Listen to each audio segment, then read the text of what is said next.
Dear students, अस्सलाम वालेकुम। आज का हमारा टॉपिक है wave particle nature of matter.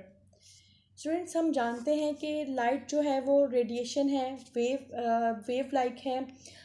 ये वेव की तरह ट्रैवल करती है या ये it travels in the form of raise.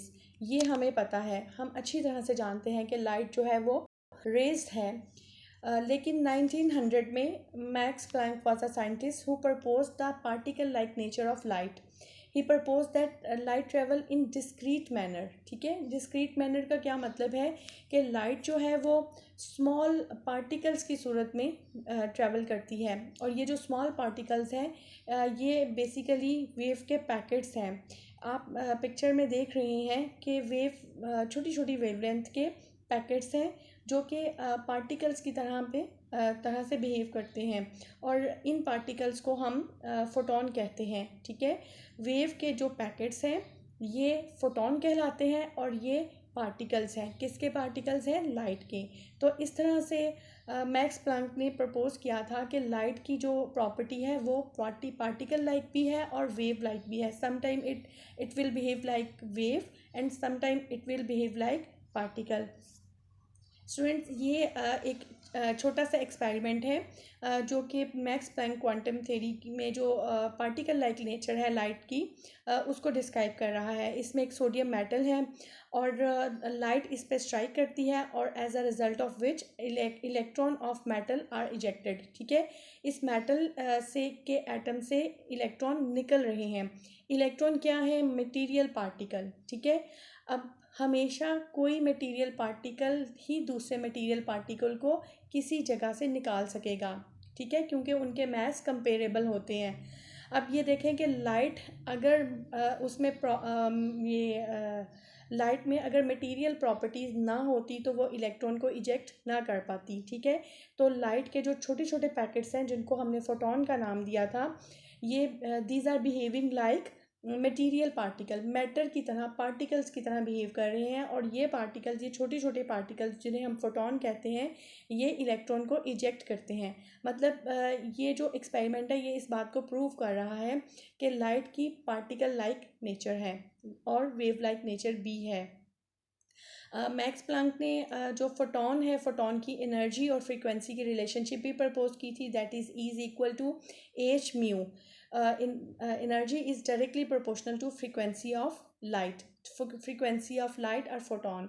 ठीक है, तो स्टूडेंट इसी कॉन्सेप्ट को डी ब्रॉगली ने जो एक्सटेंड किया था और उसने कहा था this light, if light behaves like particle and wave then matter must behave like particle as well as wave. क्योंकि जो पार्टिकल है वो भी sometime it will behave like material particle and sometime it will behave like wave. यानी material particles के भी wave बनाते हैं जिनकी वेवलेंथ कैलकुलेट कर सकते हैं। और डी ब्रॉगली ने इनकी वेवलेंथ कैलकुलेट करने के लिए एक रिलेशनशिप भी डिराइव की थी। आइए देखते हैं कि ये रिलेशनशिप किस तरह से डिराइव की।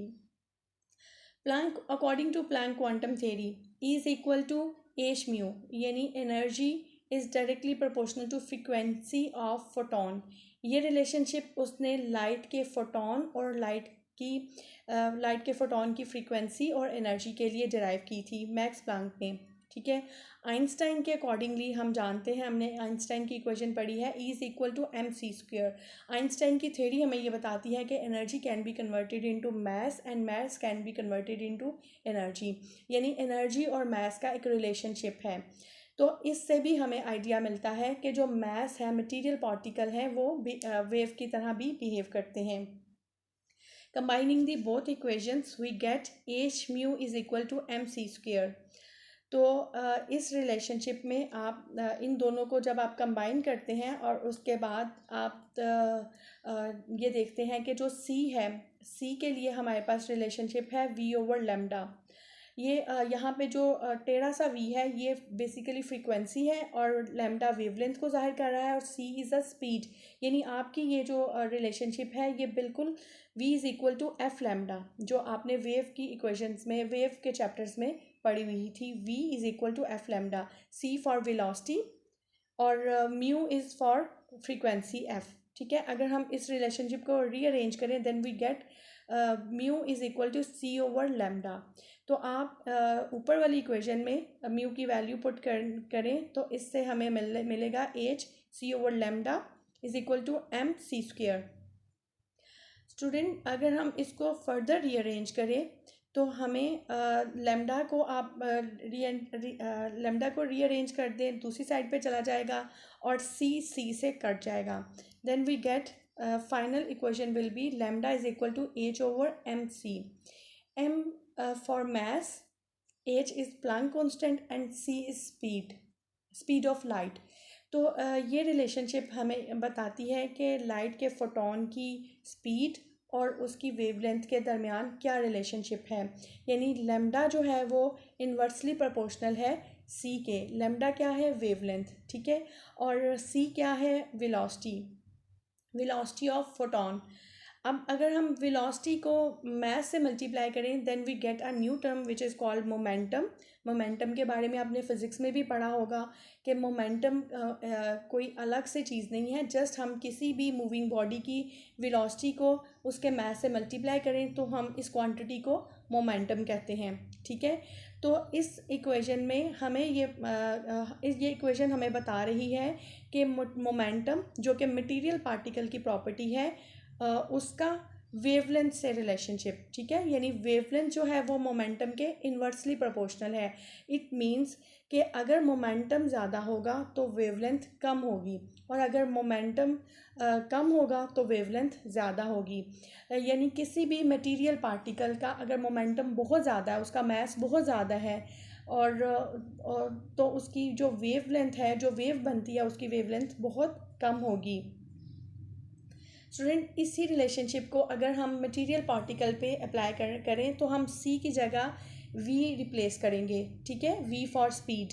और then we get this relationship lambda is equal to H over M V combine जो क्वांटिटी है ये मोमेंटम कहलाती है, ठीक है। लेमडा वेवलेंथ के लिए है। अब ये इक्वेशन हमें बता रही है, इस इक्वेशन को अकॉर्डिंग टू डी ब्रॉगली इस इक्वेशन को हम इलेक्ट्रॉन की जो इलेक्ट्रॉन से जो वेव बनती है उसकी वेवलेंथ कैलकुलेट करने के लिए अप्लाई कर सकते हैं। और ये रिलेशनशिप बेसिकली इलेक्ट्रॉन की वेवलेंथ फाइंड आउट करने के लिए डिराइव की गई थी। स्टूडेंट अब हम देखते हैं कि अगर एक इलेक्ट्रॉन जो है वो किसी आर्बिट में मूव कर रहा है, सपोज वो हाइड्रोजन के आर्बिट में मूव कर रहा है कि एक डेफिनेट वेलोसिटी से, सपोज उसकी वेलोसिटी जो है वो 2.188 इंटू 10⁻6 मीटर पर सेकंड है, ठीक है। ये बहुत ज़्यादा वेलोसिटी है। इसका मास, इलेक्ट्रॉन का मास जो होता है 9.1095 इंटू 10⁻31 kg है। यानी देखें -31 इंडिकेट कर रहा है कि इलेक्ट्रॉन का मास बहुत कम है और फिर प्लैंक कांस्टेंट की वैल्यू है।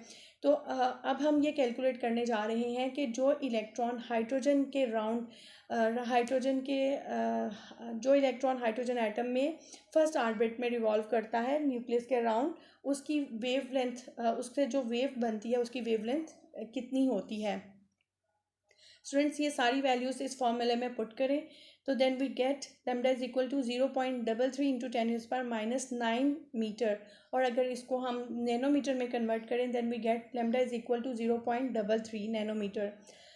स्टूडेंट ये वो वेवलेंथ है जो कि एक्स रेज से कंपेरेबल है। एक्स रेज हैं मतलब रेडिएशंस हैं, ठीक है। और रेडिएशंस के पार्टिकल्स को हम फोटॉन कहते हैं, ठीक है। तो एक्स रे के जो फोटॉन की वेवलेंथ है वो और यहाँ पर इलेक्ट्रॉन की वेवलेंथ जो है ये दोनों एक दूसरे के कंपेरेबल हैं। यानी एक्स रेज लाइट थी, ठीक है, उसके पार्टिकल की वेवलेंथ और ये इलेक्ट्रॉन पार्टिकल है इसकी वेव जो है ये कंपेरेबल है। तो इसमें भी आप ये कंक्लूड कर सकते हैं चूँकि इलेक्ट्रॉन भी बहुत छोटा पार्टिकल है, बहुत ज़्यादा इसका मास कम है, इसका मास अगर बहुत ज़्यादा कम है तो फिर इसकी जो वेव है, जो इसकी वेव बनने वाली वेव है उसकी वेवलेंथ जो है वो इजीली क्या कहते हैं फाइंड आउट की जा सकती है और उसको डिटेक्ट किया जा सकता है।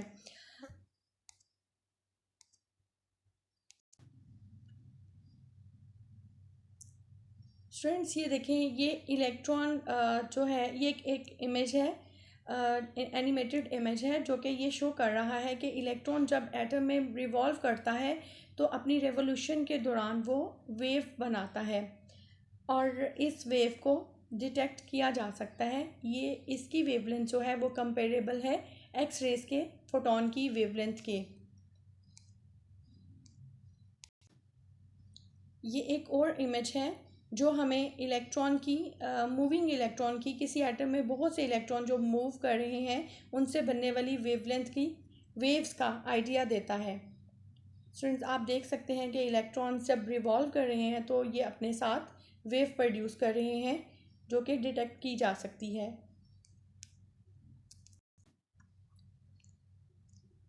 स्टूडेंट्स, इस तमाम डिस्कशन से हम ये कह सकते हैं कि अगर जो पार्टिकल है वो वेव की तरह भी बिहेव करते हैं, इलेक्ट्रॉन जो है वो बहुत छोटा पार्टिकल था इसलिए उसकी वेव को हम डिटेक्ट कर सके। अब हम एक और रिलेटिवली बड़ा पार्टिकल कंसिडर करते हैं, कोई बॉल ले लें, कोई स्टोन ले लें, वो भी मैटर का यानी मटेरियल पार्टिकल है। तो जब वो मूव करेगा उससे भी वेव बनेगी जिसकी वेवलेंथ को हम डी ब्रॉगली इक्वेशन से फाइंड आउट कर सकते हैं। सपोज़ करें कि अगर हमारे पास एक स्टोन है जिसका मास 1 ग्राम है यानी 10⁻³ kg, वो 10 मीटर पर सेकंड की वेलोसिटी से मूव कर रहा है और प्लैंक कांस्टेंट उससे जो वेव बनती है उसकी वेवलेंथ कितनी होगी, ये हम फॉर्मूले में वैल्यूज़ पुट करते हैं। Lambda is equal to h/mv। इस फॉर्मूले में आप वैल्यूज़ पुट करें, then we get 6.625 into 10⁻32 meter. Students, आप नोटिस करें 10⁻32 ये बहुत छोटी वेव है, बहुत ही छोटी वेव है कि जिसको हम इजीली डिटेक्ट नहीं कर सकते। तो हम कहने का मकसद ये है कि हर मटेरियल पार्टिकल से जब वो मूव करता है तो वेव बनती है, लेकिन जैसे जैसे मटेरियल पार्टिकल का साइज़ बड़ा हुआ चला जाता है तो उनसे बनने वाली वेव्स की वेवलेंथ इतनी कम हो जाती है कि जिनको डिटेक्ट करना मुश्किल हो जाता है। तो इसी वजह से हमें ये वेव नज़र नहीं आती मटेरियल पार्टिकल की, but material particle behave like particle as well as wave. Thank you.